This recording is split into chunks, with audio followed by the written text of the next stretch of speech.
வணக்கம்,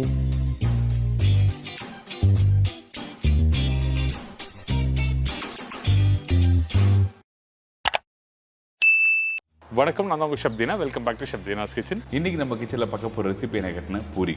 பூரி ரெகுலராக பண்ணுற மெத்தட் இல்லைங்க. இன்றைக்கி சிறுக்கீரை வச்சு நம்ம பூரி எப்படி ரெடி பண்ணுறது பார்க்க போகிறோம். அதுவும் பர்டிகுலராக சிறுக்கீரை, கொஞ்சம் இஞ்சி, சீரகம், பச்சை மிளகாய் இதெல்லாம் நல்லா அரைச்சி அதுக்கு பிறகு இந்த கோதுமை மாவில் போட்டு நல்லா மிக்ஸ் பண்ணி நல்லா சூப்பரான ஸ்டைலில் நல்லா டேஸ்டியாக ஹெல்த்தியாக எப்படி பண்ணுறது பார்க்க போகிறோம்.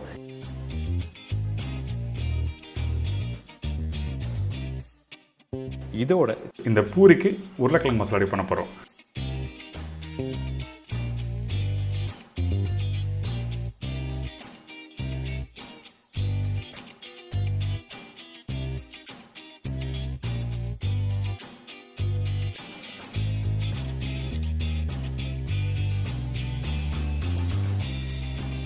இப்போது இந்த பூரிக்கு தேவையான பொருட்கள் பார்த்தலாமா? கீரை பூரிக்கு தேவையான பொருட்கள்: கோதுமை மாவு 1/4 கிலோ, ரவை 3-4 டேபிள் ஸ்பூன், சிறுகீரை 1 கட்டு, பச்சை மிளகாய் 3-4 நம்பர், இஞ்சி 4 சின்ன துண்டு, சீரகம் 1/2 டீஸ்பூன், உப்பு தேவையான அளவு, எண்ணெய் ஃப்ரை பண்ணுறதுக்கு தேவையான அளவு. இதாங்க இந்த ரெசிபிக்கு தேவையான பொருட்கள். இங்கே ஃபஸ்ட்டு நம்ம என்ன பண்ணுறோன்னா, சிறுகீரையை நல்லா கட் பண்ணி வாஷ் பண்ணி எடுத்து வச்சுருக்கேன். கீரை நீங்கள் பெரும்பாலும் வாஷ் பண்ணும்போது முக்கியமாக நல்ல ஒரு பெரிய பாத்திரத்தில் போட்டு தண்ணி பிடிச்சி வாஷ் பண்ணுங்கள். சில பேர் அந்த வடிகட்டியில் வச்சு கீரை வாஷ் பண்ணுவாங்க, அப்படி பண்ணக்கூடாது. ஸோ அந்த மாதிரி வாஷ் பண்ணி எடுத்து வச்சுருக்க கீரை தான் இந்த மிக்ஸி ஜாரில் போட்டிருக்கேன். இதுக்கு பிறகு காரத்துக்கு பச்சை மிளகாய், இஞ்சி, சீரகம் தேவையான தண்ணி ஊற்றிருக்கோம். இதெல்லாம் போட்டு நல்லா அரைச்சிருங்க. அரைக்கிற பக்குவம் என்ன கேட்டிங்கன்னா, நல்லா கெட்டியான பக்குவத்தில் நல்லா நைஸாக அரைச்சிருக்கணும். குறன்னு அரைக்கிற மாதிரி வேண்டாம், நல்லா ஃபைன் பேஸ்ட்டாக இருக்கணும். சரிங்களா? இந்த மாதிரி கீரை பூரி பண்ணுறதுக்கு என்ன மாதிரி கீரைலாம் யூஸ் பண்ணலாமல் கேட்டிங்கன்னா, கண்டிப்பாக பசலைக்கீரை யூஸ் பண்ணலாம், சிறுகீரை, அரைக்கீரை, முருங்கைக்கீரை யூஸ் பண்ணலாம். நம்ம வீட்டில் இருக்க குழந்தைங்களுக்கு கீரை கொடுத்தா சாப்பிட மாட்டாங்க. அந்த டைமில் இந்த மாதிரி ஒரு சின்ன சேஞ்சஸ் பண்ணி கொடுத்தீங்கன்னா கண்டிப்பாக சாப்பிடுவாங்க. அடுத்தது இந்த பெரிய பவுலில் கோதுமை, அதுக்கப்புறம் ரவை, உப்பு போட்டிருக்கோம். ரவை எதுக்காக இந்த இடத்துல யூஸ் பண்ணுறதுன்னா, அந்த பூரி நீங்கள் ஃப்ரை பண்ணி முடிச்சோன்னே ஃப்ளஃபியாக இருக்க மாட்டோம் சொல்லி நிறைய பேருக்கு ப்ராப்ளம் இருக்குது பார்த்தீங்களா, அதுக்காக இந்த ரவை யூஸ் பண்ணுறோம். இந்த ரவையும் உப்பு போட்ட பிறகு நம்ம என்ன பண்ணுறோம், அரைச்சி வச்சுருக்க அந்த கீரை பேஸ்ட்டு இந்த இடத்துல யூஸ் பண்ணுறோம். தண்ணி டேரெக்டாக யூஸ் பண்ணல, ஃபஸ்ட்டு கீரை பேஸ்ட் போட்டிருக்கேன்.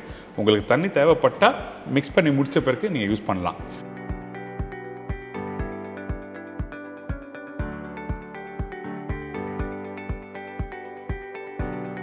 இப்போது நல்லா மிக்ஸ் பண்ணி பார்த்தீங்கன்னா இந்த மாதிரி க்ரீன் கலரில் அந்த டோ ரெடியாக இருக்கும்.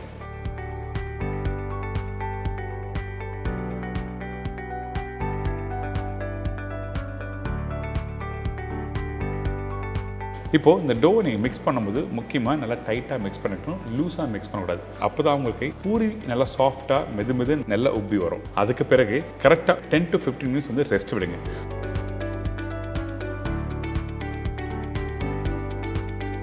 நீங்கள் கையில் எடுத்து பார்த்தீங்கன்னா நல்லா சாஃப்டாக இருக்கும். அதனால தான் நம்ம ஸ்டார்டிங்கே நம்ம என்ன பண்ணுறோம், அந்த பூரி டோவை டைட்டாக மிக்ஸ் பண்ணணும்னு சொல்கிறேன். இப்போ ரெடியான டோவை இந்த மாதிரி மாலிஷ் பண்ணுங்கள். எதுக்காக மாலிஷ் பண்ணுறேன்னா, அந்த மாவோட எல்லா இன்க்ரீடியன்ஸும் ஒன்றோட ஒன்று செய்கிறதுக்காக நம்ம என்ன பண்ணுறோம், இந்த மாதிரி மாலிஷ் பண்ணுறோம். சும்மா 2 நிமிஷம் பண்ணால் போதும்.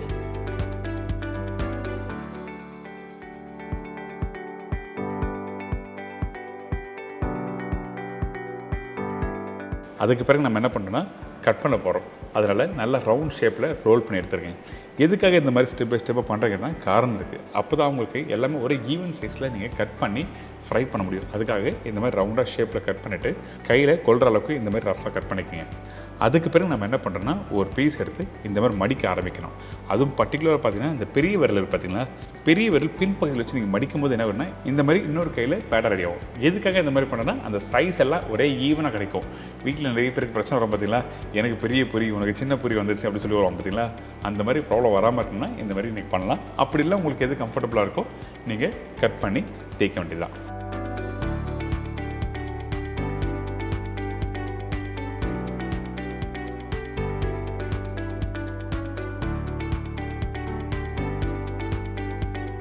இந்த மாதிரி தான் எல்லாத்தையும் ரெடி பண்ணி வச்சுருக்கேன்.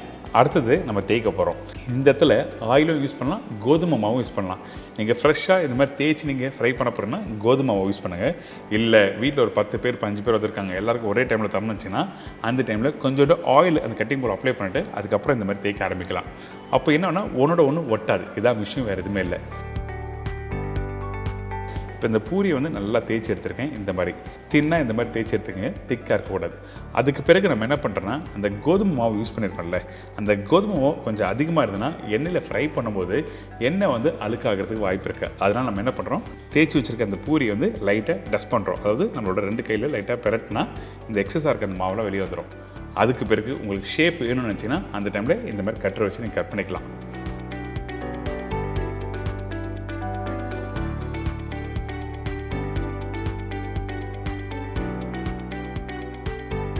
இதுக்கப்புறம் ஆயிலில் ஃப்ரை பண்ண போகிறோம். ஆயிலில் ஃப்ரை பண்ணும்போது கவனமாக கவனிக்க வேண்டிய விஷயம் என்ன கேட்டிங்கன்னா, அந்த எண்ணெய் கரெக்டான சூடில் இருக்கணும். போட்ட பிறகு ஒரு செகண்ட் லைட்டாக ப்ரெஸ் பண்ணுங்கள். ப்ரெஸ் பண்ணிங்கன்னா நல்லா உப்பி வரும். இந்த மாதிரி பக்குவத்தில் கரெக்டாக வந்ததுன்னா பூரி கரெக்டாக இருக்குன்னு அர்த்தம். அதே டைமில் எண்ணெயும் பிடிக்காது.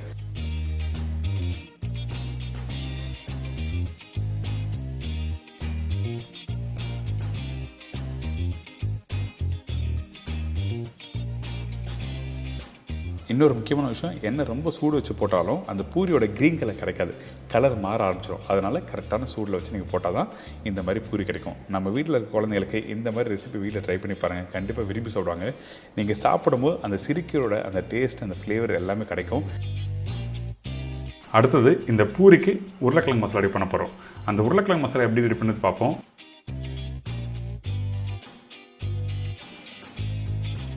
உருளைக்கிழங்கு மசாலாக்கு தேவையான பொருட்கள்: உருளைக்கிழங்கு 4 நம்பர், தக்காளி 1 நம்பர், மீடியம் சைஸ் வெங்காயம் 2 நம்பர், கடலைப்பருப்பு 1 டேபிள் ஸ்பூன், முந்திரி பருப்பு தேவையான அளவு, பச்சை மிளகாய் 3லேருந்து 4 நம்பர், பொடிசை நறுக்கிய இஞ்சி 1/2 டீஸ்பூன், மஞ்சத்தூள் 1/4 டீஸ்பூன், சில்லி பவுடர் சிறிதளவு, கருவேப்பிலை தேவையான அளவு, கொத்தமல்லி தேவையான அளவு, கடுகு தாளிப்புக்கு தேவையான அளவு, salt to taste, oil for cooking.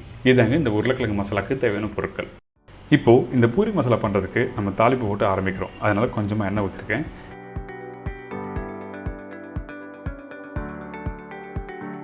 இந்த கடுகு போட்ட உடனே நல்லா பொரிஞ்சு வரட்டும். அதுக்கு பிறகு நம்ம என்ன பண்ணுறோன்னா, இந்த கடலைப்பருப்பு, முந்திரி பருப்பு, பச்சை மிளகாய், கருவேப்பிலை,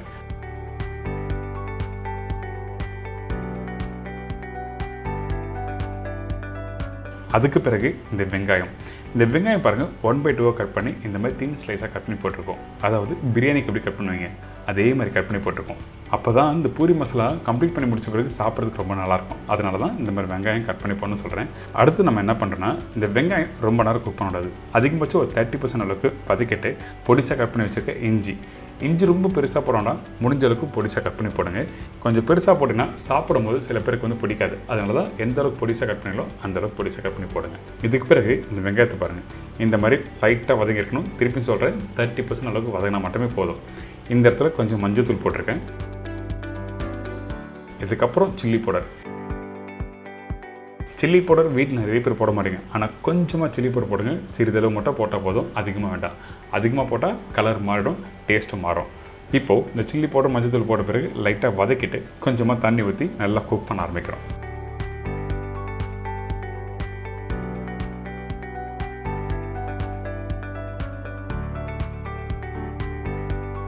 கொஞ்சமாக உப்பு போட்டு நல்லா கொதிக்க விடலாம்.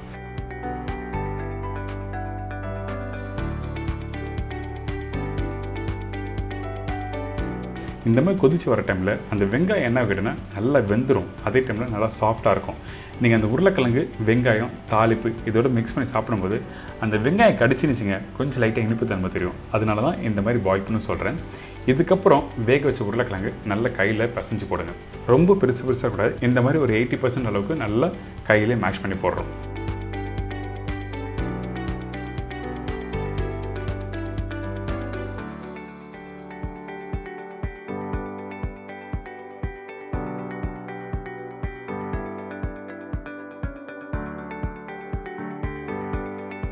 இதுக்கு பிறகு நம்ம என்ன பண்ணுறோம், அந்த மசாலா தண்ணி இருக்குல்ல, அந்த மசாலா தண்ணியோட இந்த உருளைக்கிழங்கு நல்லா மிக்ஸ் பண்ணுங்கள். மிக்ஸ் பண்ணி முடித்த பிறகு 1-2 உருளைக்கிழங்கு ரொம்ப பெருசாக இருந்ததுன்னா இந்த மாதிரி மேஷ் பண்ணலாம். அப்படியே கரண்டிலே மேஷ் பண்ணும்போது கரெக்டாக ஒரு 5லேருந்து ஒரு 10 நிமிஷம் நல்லா கொதிக்க விடுங்க. கெட்டியாக ஆரம்பிச்சிடும். அதுக்கு பிறகு நம்ம என்ன பண்ணுறோன்னா, அடுப்பை ஆஃப் பண்ணுறதுக்கு 2 நிமிஷத்துக்கு முன்னாடி இந்த தக்காளி, கொத்தமல்லி, கருவேப்பிலை போட்டு நல்லா மிக்ஸ் பண்ணி எடுத்து சர்வ் பண்ண ஒரு சூப்பரான பூரி மசாலா ரெடி. இந்த இடத்துல எதுக்காக தக்காளி போட்டிருக்கேன்னா காரணம் இருக்குது. நீங்கள் பார்க்கும்போது அந்த கலர்ஃபுல்லாக இருக்குல்ல, அது மட்டும் இல்லை லைட்டாக அந்த புளிப்பு தன்மை இருந்தால் நல்லாயிருக்கும். புளிப்புனா சாப்பிடும்போது ரொம்ப புளிப்பாக தெரியாது, ஒரு மைல்டான ஒரு டேஸ்ட் இருக்கும். ட்ரை பண்ணி பாருங்கள், இந்த மெத்தடில் எல்லாருக்கும் பிடிக்கும்.